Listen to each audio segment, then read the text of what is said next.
Viaje a la Luna, segunda parte. A principios de 1969 resurge la amenaza rusa. Las imágenes tomadas por un satélite de la CIA revelan 2 cohetes soviéticos mayores que cualquiera de los detectados hasta el momento. La Unión Soviética, por el motivo que fuera, contaba con un programa espacial agresivo y muy inteligente, y utilizaban al máximo todos los medios a su disposición. Cuando comenzaron a construir aquel enorme búster, las imágenes de nuestro satélite mostraron que se trataba de un vehículo para alunizar. Las imágenes grabadas de alto secreto y que no se habían visto en Occidente hasta hace poco confirman el tamaño del esfuerzo ruso. Los soviéticos habían construido un complejo de lanzamiento enorme en el cosmódromo de Baikonur, a 2.250 kilómetros al sudeste de Moscú. Dentro del edificio principal desarrollaban una nave para alunizar. Los soviéticos también planeaban acercarse a la Luna realizando una cita en órbita lunar. Y su cohete, conocido como N-1, contaba con 30 motores solo en la primera etapa y medía lo mismo que un edificio de 35 plantas. Tenían un cohete enorme del tamaño del Saturno, con muchos más motores que el Saturno, y planeaban ir a la Luna con él. Los soviéticos comenzaron a probar el N-1 en el más estricto de los secretos. Salvo un número muy reducido de personas de la élite soviética, nadie supo jamás de estos lanzamientos. Pero las imágenes de la CIA prueban que la carrera por llegar antes a la Luna no ha terminado. Hay poco tiempo para saborear el triunfo del Apolo 8. La fecha límite impuesta por Kennedy se acerca rápidamente y la nave para aterrizar en la Luna de la NASA aún no está lista para volar.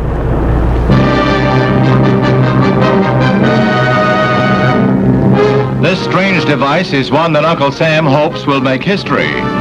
The Luna craft will reach the moon aboard the Apollo spacecraft, and then 2 of the crew of 3 will board the Bug to land on the moon. El módulo de excursión lunar, el LEM, está diseñado para orbitar la Luna como parte de una nave múltiple unido a los módulos de mando y de servicio, el CSM. Siguiendo el plan de John Hubble, el LEM se separará y llevará a 2 astronautas hasta la superficie de la Luna.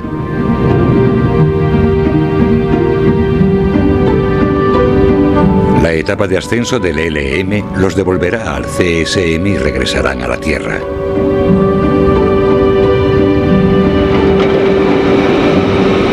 En la Grumman Corporation, donde aún están construyendo el LEM, el jefe del proyecto, Tom Kelly, recibe la presión de la NASA. La presión fue terrible. No estábamos listos. Teníamos muchos problemas con los primeros LEM para pasar todas las pruebas y para cumplir con las fechas. Y llevábamos 3 o 4 meses de retraso, a pesar de los esfuerzos que hacíamos por recuperarlos. El LEM nunca operará en la atmósfera terrestre, por lo que la aerodinámica no representa un problema. El problema es el peso. Por cada medio kilo de peso que bajase a la superficie lunar y volviese luego a la órbita lunar, había que añadirle 1,5 kilos de combustible para cohetes. Así que el factor de aumento de peso era de 4:1. Lo repasamos todo al dedillo y recortamos peso. Por ejemplo, el recubrimiento de aleación de aluminio del compartimento para la tripulación tenía un espesor equivalente a 3 capas de papel de aluminio del que se usa en la cocina. Además, dentro del compartimento para la tripulación, todo se ha reducido a lo más esencial. No había asientos. Para ahorrar peso eliminamos los asientos.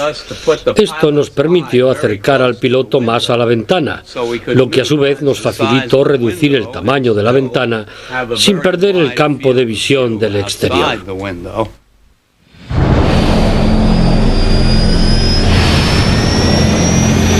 Mientras los ingenieros rebajan kilos al LEM, los astronautas se entrenan para alunizar con la ayuda de este artilugio llamado catre volador. Los Los motores a chorro dirigidos hacia abajo anulan la mayor parte del peso del vehículo para aproximarse a la gravedad lunar, pero la máquina resulta extraña y peligrosa. En mayo de 1968, el astronauta Neil Armstrong, que había sido piloto de cazas, se sube al catre. Su compañero Bill Anders acababa de completar su turno de vuelo en la desgarbada máquina. Tenía 2 depósitos de combustible para cohetes, 2 depósitos redondos, uno a cada lado del vehículo, con una toma cruzada en el medio. Y mientras Neil estaba allí arriba realizando un ejercicio perfecto, el combustible iba pasando de un depósito al otro. Justo antes de tocar tierra se quedó sin el combustible que controlaba el vehículo. Y este se convirtió en una especie de globo en una fiesta de niños.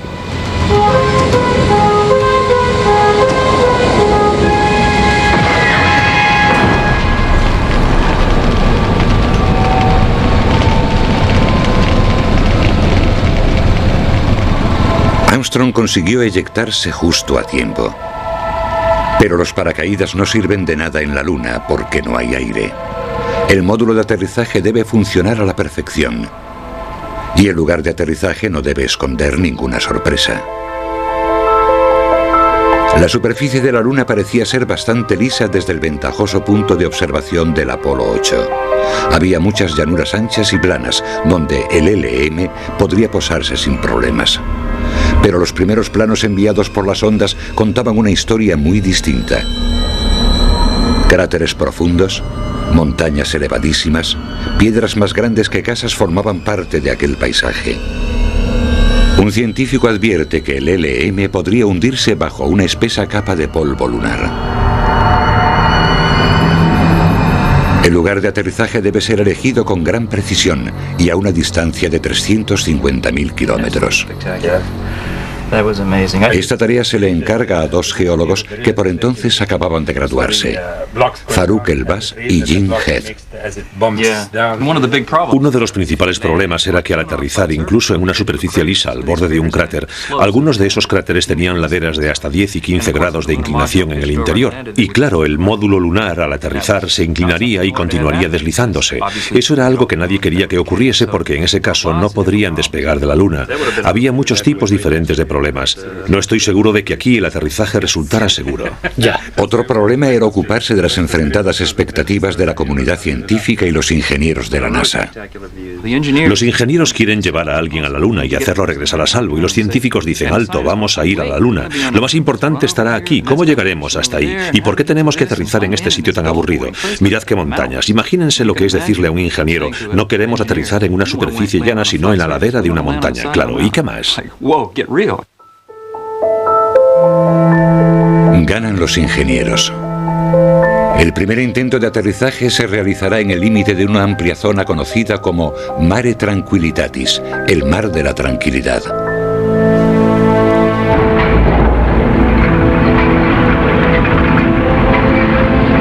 ...3 de julio de 1969...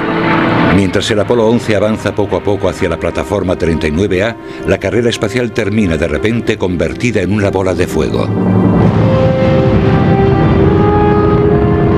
La CIA se entera de que un gigantesco cohete lunar ruso, un N-1, ha estallado durante una prueba de despegue en Baikonur. Los soviéticos tardarán meses en recuperarse si es que lo logran. Los jefes de la NASA debaten si bajar el ritmo de trabajo un poco. Pero todos los sistemas están preparados. El LM ha alcanzado el peso ideal para volar. 2 días antes del lanzamiento, la NASA concede el permiso final para efectuar un intento de alunizaje. Los astronautas, Neil Armstrong, Buzz Aldrin y Mike Collins, saben que muchos establecen sus posibilidades de alcanzar la superficie lunar en un 50%. Si fracasan, la NASA tiene 2 cohetes más con sus 2 tripulaciones listos para intentarlo antes de que acabe la década. El 16 de julio, más de 1 millón de personas acude a Cocoa Beach, Florida, justo enfrente al lugar de lanzamiento. La multitud está llena de políticos, estrellas de la televisión y gente corriente. todos con la esperanza de ser testigos de cómo se hace la historia.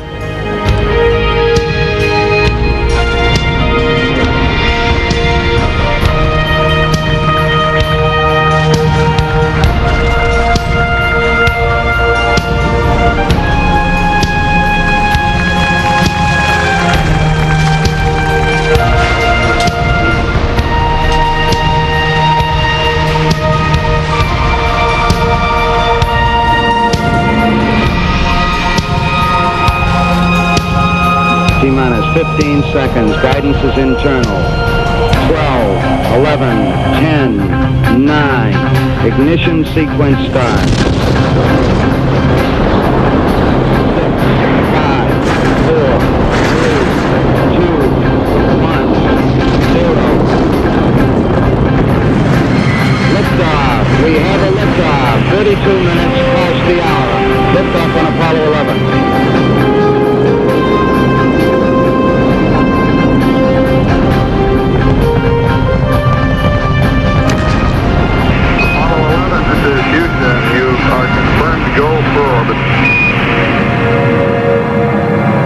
Los 3 veteranos espaciales del Géminis que van a bordo de la nave han pasado años preparándose para este viaje. Collins, de 37 años, graduado de West Point y piloto de pruebas profesional, pilotará el módulo de mando alrededor de la Luna. Aldrin, de 38 años, también de West Point, con un doctorado del MIT, acompañará a Armstrong, de 37, único astronauta civil de la NASA, en el primer intento por pisar la Luna. Looks like it's going to be impossible to get away from the fact that you guys are dominating all the news back here. Even Pravda in Russia is headlining the mission and calls Neil the czar of the ship. A 4 días y 350.000 kilómetros de la Tierra, la tripulación entra en la órbita lunar. You are go for LOI, over. Roger, go for LOI. All your systems are looking good. Everything looks okay up here. Going around the corner, we'll see you on the other side, over. En este punto la ecuación era sencilla. Hoy podemos alunizar, podemos abortar la misión o estrellarnos.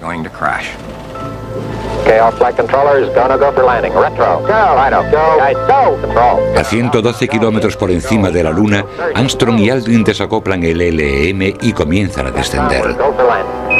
En Houston, Steve Bales, de 26 años, a cargo del control de dirección, espera con ansia la llegada de los datos para controlar su velocidad y situación. Cuando por fin recibimos los datos, comprendí que nos dirigíamos hacia la Luna a una velocidad 20 kilómetros superior a la debida. El ordenador no lo reconoce, pero los radares de tierra sí. No parece demasiado, pero es casi suficiente para que tengamos que abortar la misión. Vienen y me dicen, no estamos en la posición en la que deberíamos estar. Tenemos errores de velocidad. Y lo más llamativo de todo, estamos a medio camino de abortar. Y tú dices, la cosa se pone complicada. Tenemos una regla que dice, si supera los 30 kilómetros por hora se pone punto final a la misión porque pueden estrellarse contra la Luna sin enterarse mientras usan el piloto automático. Su velocidad se mantiene dentro de los límites de lo aceptable, pero el problema no está solucionado. En el módulo lunar, Neil Armstrong comprende que han pasado de largo el lugar en el que deberían haber alunizado. Cuando llevábamos 3 o 4 minutos descendiendo, Neil hizo una observación. Creo que nos hemos pasado un poco. Y yo pensé, ¿y cómo puede calcular eso? Pero resultó que sí, que nos habíamos pasado un poco. Solo cuando el LEM maniobra para preparar el aterrizaje puede Armstrong observar bien la superficie que se extiende bajo la ventana del piloto. Se dirigen hacia una zona de cantos rodados. Aprieta el acelerador con fuerza. Veo el vehículo cruzando la superficie de la Luna como nunca lo había visto hacer en los simulacros. Me digo, ¿qué ha ido mal? ¿Qué está pasando? Sigue una dirección 5 veces más horizontal de lo que debería. No debería hacer eso, tendría que descender suavemente.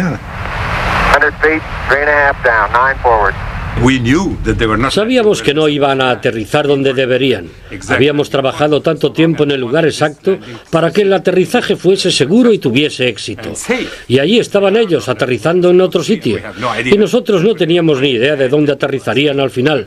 Era aterrador pensar, tal vez estemos a punto de ver algo que acabe con este programa. A falta de un minuto se enfrentan a lo impensable, abortar la misión o incluso sufrir un accidente. La búsqueda de Armstrong para dar con un punto de aterrizaje seguro está gastando un combustible muy necesario. 60 seconds. Lights on. Forward. Y cuando faltaban 60 segundos, con las luces encendidas y aún no estábamos cerca del suelo, estábamos a unos 30 o 40 metros del suelo, creo que empecé a preocuparme, pero ¿qué podía hacer? Podía decir, oye Neil, date prisa, desciende, eso lo pondría aún más nervioso, así que no podía decírselo. Armstrong se ha pasado 6 kilómetros del primer punto de aterrizaje. Le queda medio minuto de combustible. 30 seconds. Oyes 60 segundos, luego oyes 30 segundos y si llegamos a cero hay que abortar por culpa del combustible. La tripulación lo sabe y nosotros también. Y cuando hacen el aviso de los 30 segundos, la tripulación dice, estamos pisando polvo. Entonces supimos que estábamos cerca y yo supe que sin importar lo que yo dijera o hiciera desde ese momento, aquella tripulación iba a darlo todo por aterrizar.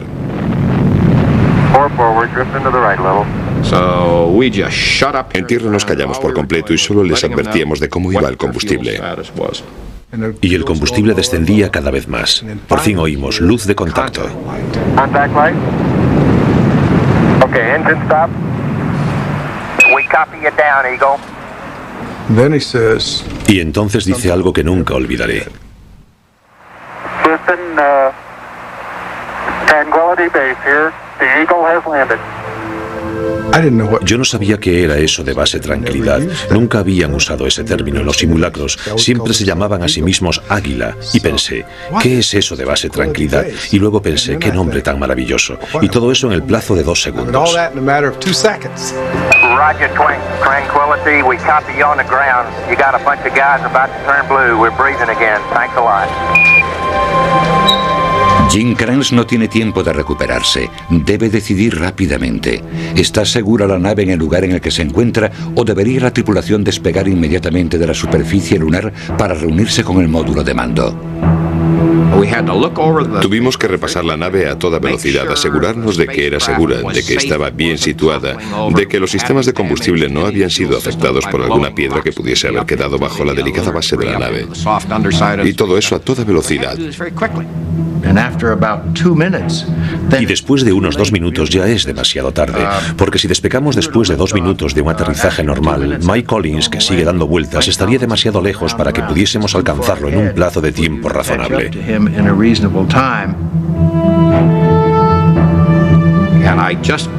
No me salían las palabras para poner en marcha el proceso. Permanencia, no permanencia.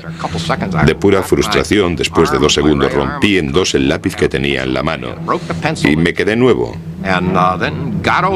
Era pura frustración. La superé y empecé a tomar decisiones, hasta que por fin pudimos respirar y decir, Dios mío, hoy hemos alunizado.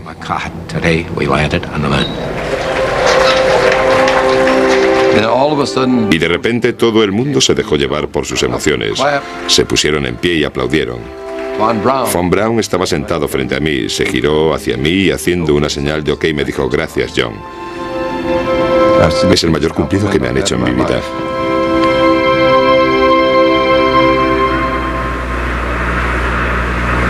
It's one small step for man, one giant leap for mankind.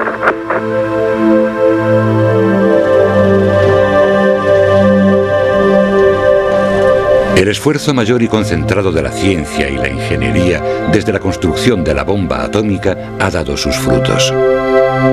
El coste ha sido elevado, 20.000 millones de dólares y la vida de 10 astronautas, soviéticos y norteamericanos. Pero el 20 de julio de 1969, solo 8 años después de que el presidente Kennedy empujara a la nación a semejante reto, Neil Armstrong y Buzz Aldrin recorren la superficie de la Luna. ¿Pero qué lugar es este en el que han aterrizado? ¿Esta luna que es más grande y está más cerca de su planeta que cualquier otra luna del sistema solar? ¿Qué podemos aprender gracias a estar aquí sobre su edad, sus orígenes y su superficie llena de cráteres? El centro de atención del Apolo está a punto de cambiar.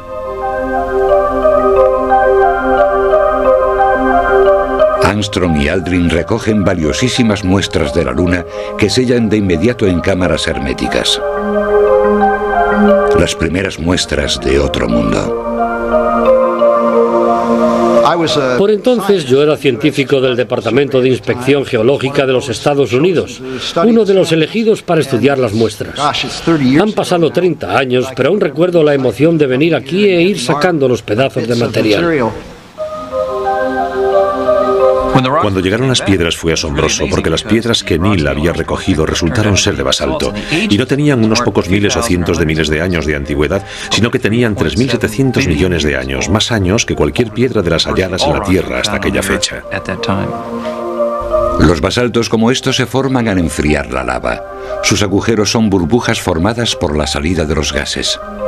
En la Tierra, el basalto es relativamente joven, ya que la superficie del planeta cambia constantemente, borrando eones de historia geológica. Pero la edad de los basaltos lunares sugiere que cualquier actividad volcánica presente en la Luna cesó hace miles de millones de años, después de que los mares de lava se endurecieran, formando zonas oscuras llamadas maria o mares. Estas rocas, antes de que los astronautas las recogieran, habían permanecido sin sufrir cambio alguno durante casi 4.000 millones de años. Los geólogos están ansiosos por recibir más muestras y de distinto tipo. Incluso antes del Apolo 11 ya habían presionado a la NASA para que enviase un científico auténtico a la Luna. En 1965 ya se había seleccionado a un grupo de científicos para entrenarlos como astronautas, los primeros que no habían comenzado su carrera como pilotos de pruebas. Cuando seleccionaron a los científicos astronautas, todos eran buena gente, pero ¿quién los necesitaba? No saben volar, ninguno de ellos sabía volar, había que enseñarles a volar.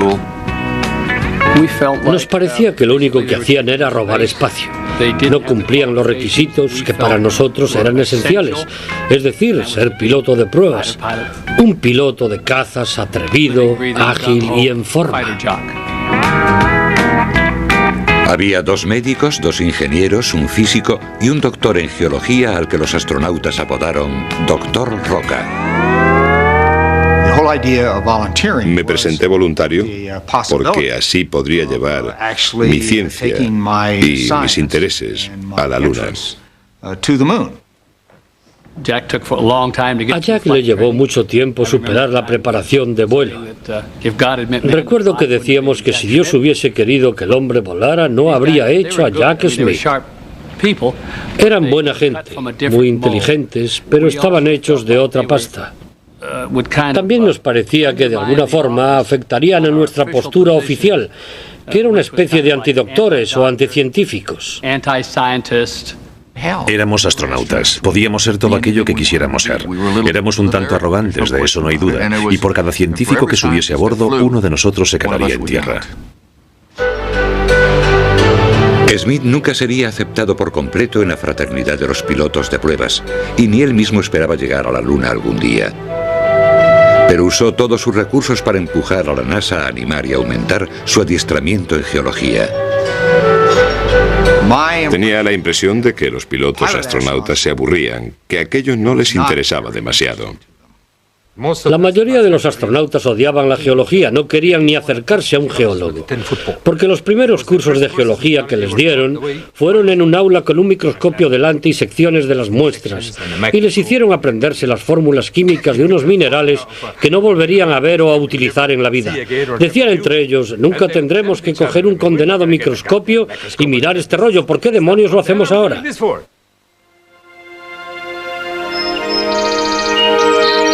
Para aumentar el entusiasmo de los astronautas, Smith reclutó a su propia fuente de inspiración de su época pasada en Caltech, el doctor Lee Silver.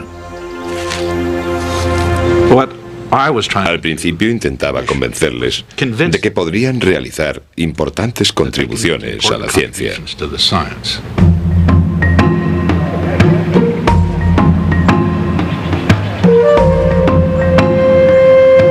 Silver dirigió los trabajos de campo de las tripulaciones de las misiones futuras, incluido Jim Lovell, que pronto volaría en el Apolo 13 con Fred Haise. Y Dave Scott, programado para volar al año siguiente en el Apolo 15. En Islandia estudiaron los basaltos, rocas volcánicas como las encontradas por Armstrong y Aldrin.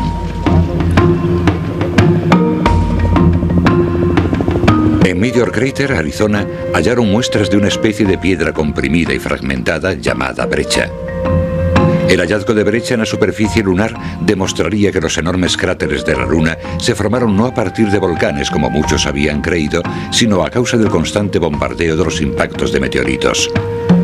Los astronautas deben aprender a reconocerla.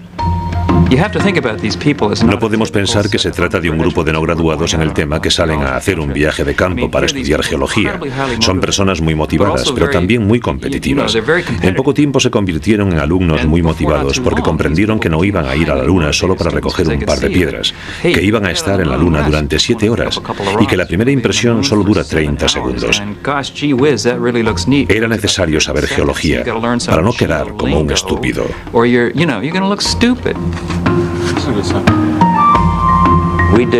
Estudiábamos geología desde que nos levantábamos al amanecer y desayunábamos. Hacíamos 2, 3, 4 ejercicios al día hasta que se hacía de noche y después seguíamos hablando de geología alrededor del fuego de campamento hasta las 10 de la noche.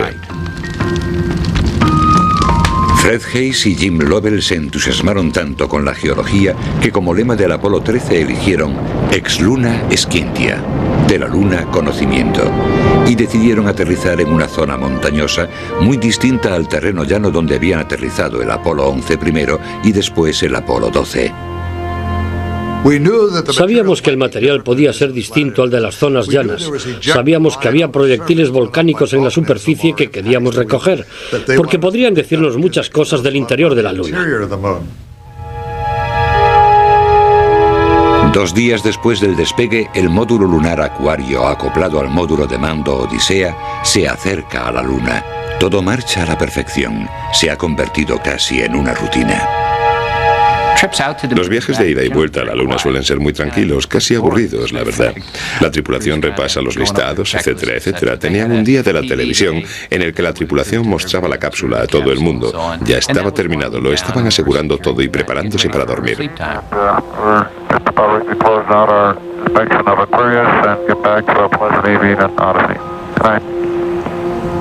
Jim Kranz se paseó por la sala y dijo: antes de irnos a dormir, ¿hay alguna cosa que queráis hacer? Yo le dije: vale, necesito que dejen de cargar una de las baterías y crioactiven los 4 tanques, los 4 conmutadores de los 4 tanques. El piloto del módulo de mando, Jack Swigert, le da a los conmutadores que activan los deflectores que mueven los tanques de hidrógeno líquido y oxígeno. Entonces, de repente, la nave da un bandazo como si hubiese sufrido el impacto de un meteoro.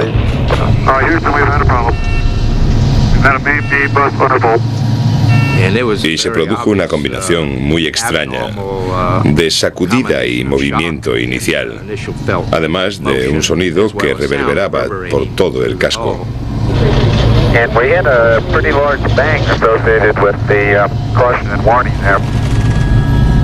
Las luces de alarma indican que hay problemas por todas partes. Los compartimentos del tanque de combustible no funcionan, los propulsores de maniobra se apagan, los tanques de oxígeno pierden presión. Hasta que no vimos cómo perdíamos oxígeno por la parte trasera de la nave, no comprendimos que teníamos un problema muy grave. Entonces tuvimos esa sensación en el estómago, como cuando tienes un problema muy gordo y no sabes cómo solucionarlo. El movimiento rutinario del oxígeno líquido había provocado un cortocircuito. El tanque de oxígeno que alimentaba el sistema eléctrico había explotado. Y 2 de los 3 compartimentos del tanque de combustible del módulo de mando habían dejado de funcionar casi por completo. Virtualmente se trata de un fallo cuádruple, y no nos habíamos preparado para eso porque no había forma de solucionarlo. Creímos que Dios no podía ser tan cruel como para permitir más de un fallo a la vez en el mismo sistema. Entonces había que abortar. La misión estaba perdida. La misión original, la exploración de las regiones montañosas de la Luna, debe ser abandonada. La nueva misión consiste en lograr que los astronautas regresen vivos a casa.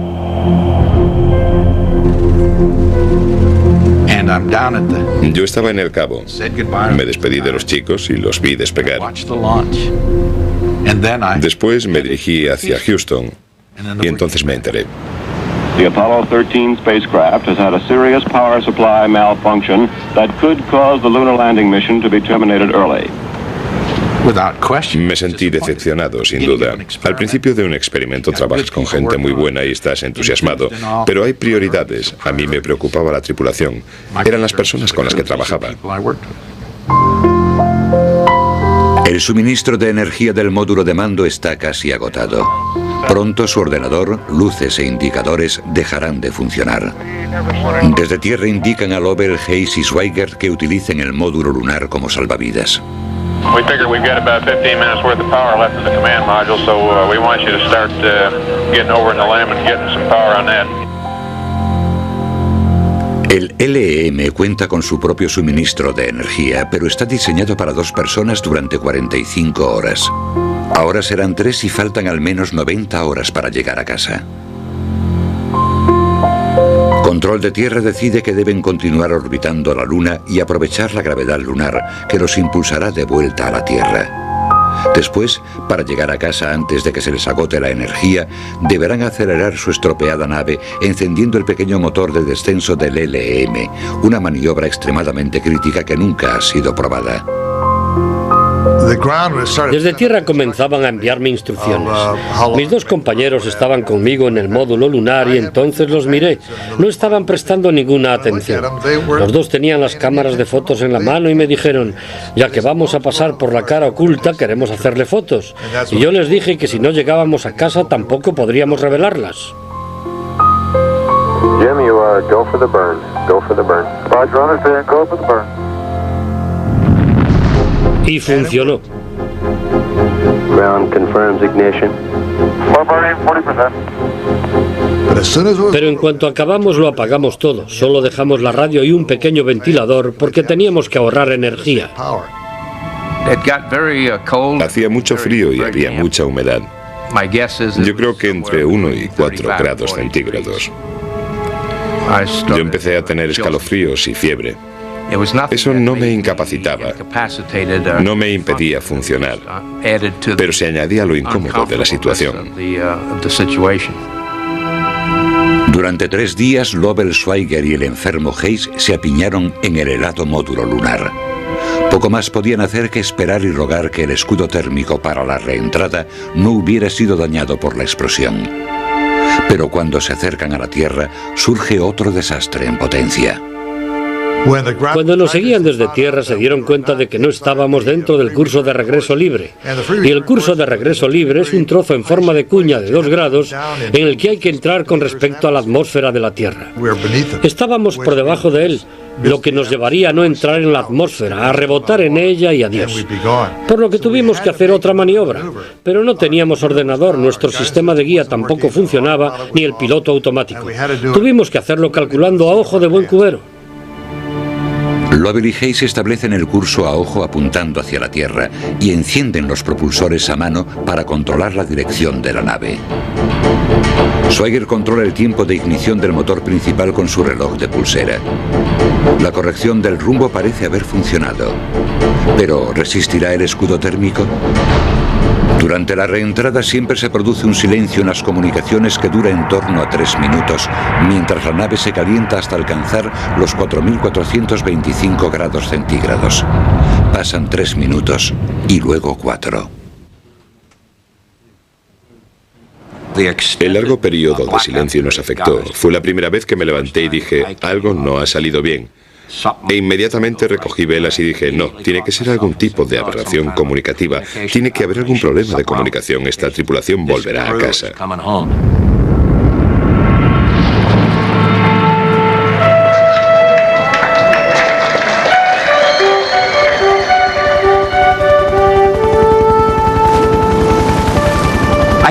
Lloré. Tan pronto vi los paracaídas se me empezaron a caer las lágrimas, literalmente. Y creo que lo mismo le ocurrió a la mayoría.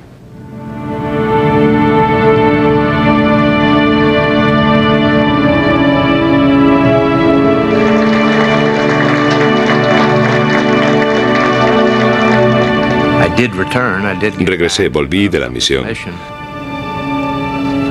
Pero creo que va con la naturaleza humana. No se pueden hacer los preparativos, el adiestramiento, la inversión, la intención de cumplir con todo lo que había en el plan de vuelo y luego cumplir con tan poco. Para mí fue como una especie de estigma el no haberlo logrado. La tripulación está a salvo, pero el gran sentimiento de alivio de todos se ve empañado por la gradual comprensión de que el Apolo tiene los días contados. El Congreso corta los fondos previstos para los Apolos 18, 19 y 20, lo que refleja un cambio en las prioridades nacionales que había comenzado a verse años antes, después de la muerte del presidente Kennedy. Antes de que aterrizásemos en la Luna, el presidente Johnson y el presidente Nixon se cargaron el futuro. El presidente Johnson porque tenía problemas con el Vietnam y la gran sociedad. El presidente Nixon porque creo que era un buen político y la Luna se había convertido en un tema de controversia, incluso antes de que aterrizásemos.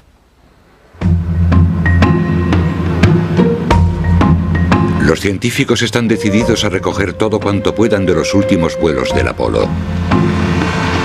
El nuevo explorador lunar les permitirá hacer los viajes más rentables. Lee Silver está encantado. Ahora sus astronautas geólogos podrán recorrer varios kilómetros desde el punto de aterrizaje y llevar cientos de kilos de muestras. Dave Scott estará al mando del Apolo 15, el primero que llevará el explorador al espacio. La NASA lo aprovechó todo hasta el límite. Ampliaron la capacidad del módulo lunar, el sistema de propulsión era mejor, la dirección también, y añadieron el explorador lunar. Los equipos para el paseo lunar duraban más y había más de todo. Estábamos llegando al límite y por supuesto a nosotros nos tocaba volar en ellos y estábamos encantados. Dave Scott es un explorador. Concibió el Apolo 15 como el primer viaje científico a lo grande, lo cual lo diferenció de los cowboys del espacio anteriores, que se dedicaban a retarse entre ellos a ver quién era el primero en hacer qué. Dave tenía una visión real de lo que estaba ocurriendo y llevó al resto de la tripulación a compartir dicha visión y su programa. La nave de Scott, además, ha sido reconfigurada para acomodar el ansia de investigar la Luna. Es el cohete con el consumo de combustible más ajustado, capaz de llevar el peso extra del explorador lunar y una enorme variedad de cámaras y de aparatos de medición. Se habían practicado tantos cambios de ingeniería en la nave que pensamos que tal vez algo podría ir mal. Un día le estaba diciendo al grupo del Apolo 15 que les iba a dar una copia del Corán para que los protegiera, y Dave Scott me dijo: sí, por favor, cuanta más ayuda tengamos mejor. El BAS no tenía que haberse preocupado. El Apolo 15 llegó a la Luna sin un rasguño, a pesar de que su lugar de aterrizaje era el más complicado de todos, en la zona montañosa lunar, entre un largo y estrecho cañón llamado Hadley y una cordillera de enormes montañas conocida como los Apeninos. Hadley y Apeninos era, en mi opinión, el lugar de aterrizaje más espectacular al que podíamos haber llegado. Era un riachuelo, un cañón, tenía unas enormes montañas, 4.500 metros por encima de nosotros. Había tanto que ver, y cuando ya habíamos estudiado la zona y queríamos saber qué estábamos buscando, descubríamos muchas más cosas.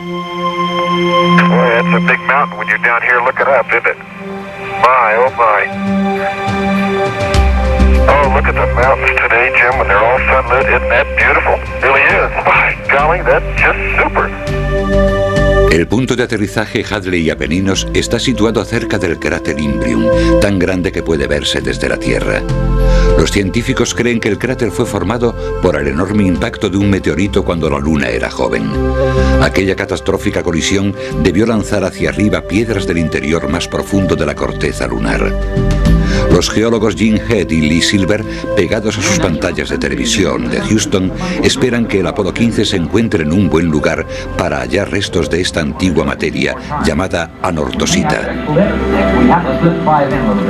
La anortosita sería la corteza profunda que podríamos estudiar y comprender. Dave se acercó al lateral de la montaña y buscó, y vio unos cristales que brillaban ante él, algo poco común en la Luna.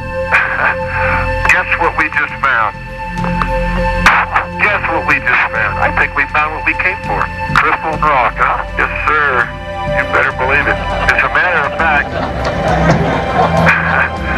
oh boy, I think we might have ourselves something close to anorthosite. Because it's crystalline. That is really a beauty, and there's another one down there. Yeah, we'll get some of these. Back it up.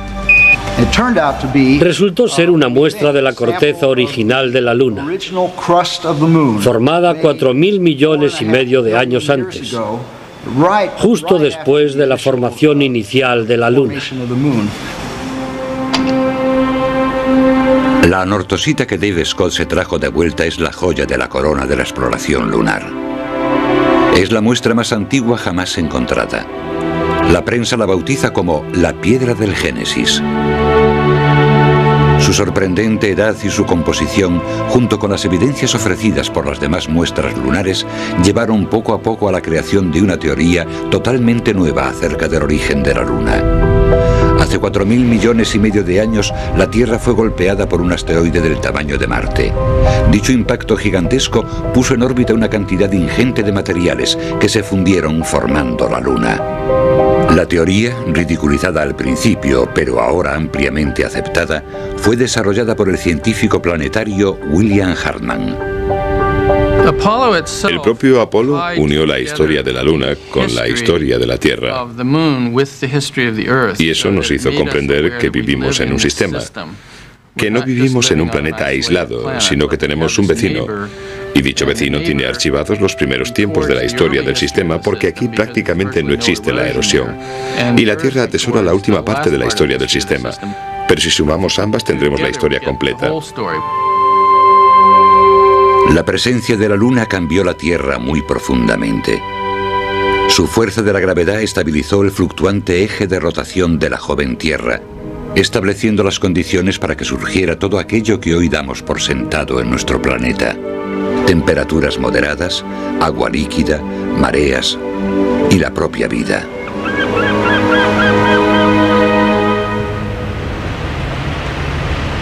Diciembre de 1972.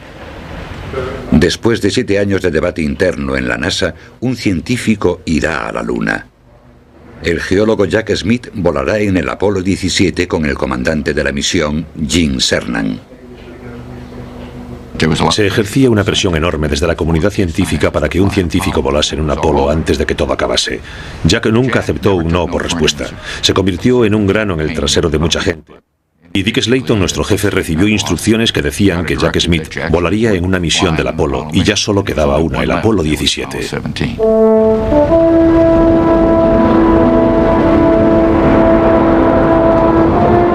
Tres años y medio después de que Armstrong y Aldrin despegasen para aterrizar por vez primera en la Luna, el último vuelo lunar ilumina el cielo nocturno en Cabo Kennedy. El único lanzamiento nocturno del Apolo se lleva a cabo con total precisión para que la tripulación pueda alunizar bajo la luz de la aurora lunar.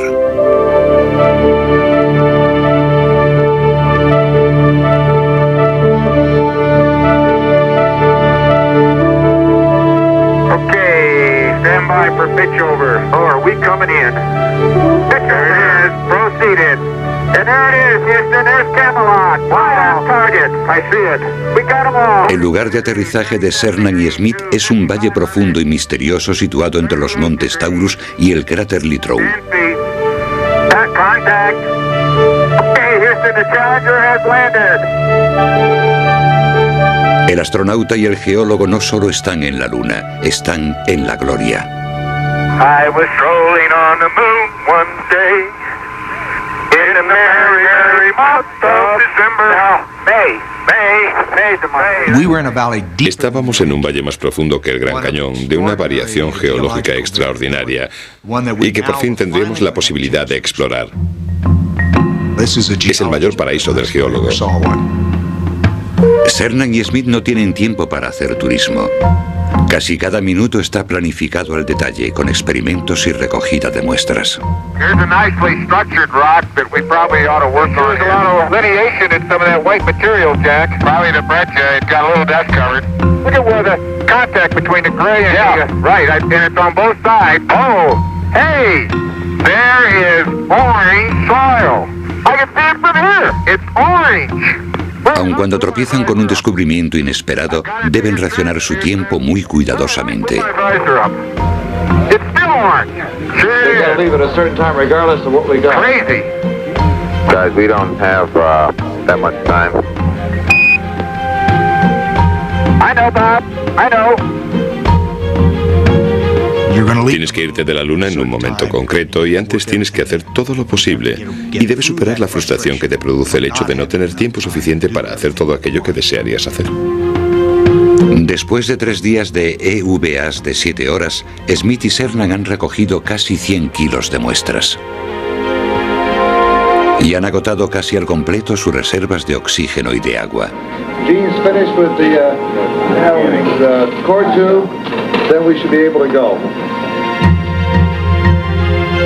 Cernan y Smith regresan al LM, poniendo fin a las exploraciones del Apolo. Pero ninguno de ellos podía imaginar que serían los últimos hombres que pasearían por la Luna en el siglo XX. Cuando escriban los libros de historia y digan que el hombre alunizó entre 1969 y 1972 y que después no volvió en como mínimo 30, 40 o 50 años, espero que no, pero podría pasar todo ese tiempo, supongo que resultará difícil de explicar para un historiador. Podíamos haber realizado más misiones, pero desde la perspectiva de la historia solo han pasado 30 años. Si tomamos las exploraciones más importantes de la historia, vemos que pueden pasar 200 años entre los acontecimientos más importantes. Ahora nos estamos reagrupando.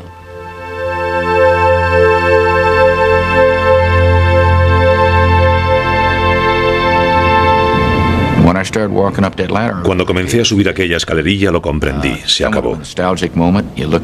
Fue como un momento de nostalgia. Miré a mi alrededor, miré a la Tierra y me di cuenta de que nunca volvería a estar allí. Otra persona sí, pero no yo. Y quería dejar una especie de reto para aquellos que me seguirían. No estaba seguro de lo que iba a decir hasta que lo dije, la verdad. Quería que fuese nuestro reto, el reto del Apolo para tener algo que ver en el destino de los que nos siguieran. Este fue el reto. La puerta está abierta. La hemos vencido. Ahora tenéis la oportunidad de seguir avanzando. Mis palabras exactas fueron: nos vamos como llegamos y si Dios quiere volveremos para llevar la paz y la esperanza a toda la humanidad y que el reto norteamericano de hoy forje el destino del hombre del mañana.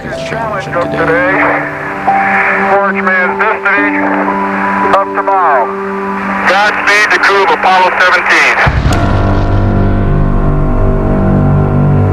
La búsqueda que comenzó como desesperada carrera contra los rusos en el punto álgido de la Guerra Fría ha llegado a su fin. Resulta irónico que un esfuerzo nacido de un amargo conflicto haya producido las imágenes más profundas jamás vistas de la íntima relación de toda la humanidad y nos haya permitido contemplar nuestro común origen. También resulta irónico que terminase tan pronto. Todo el grandioso esfuerzo duró de principio a fin 12 años escasos. Hoy, las abandonadas plataformas de lanzamiento aparecen Stonehenge del siglo XX, monumentos a los logros increíbles de las décadas pasadas.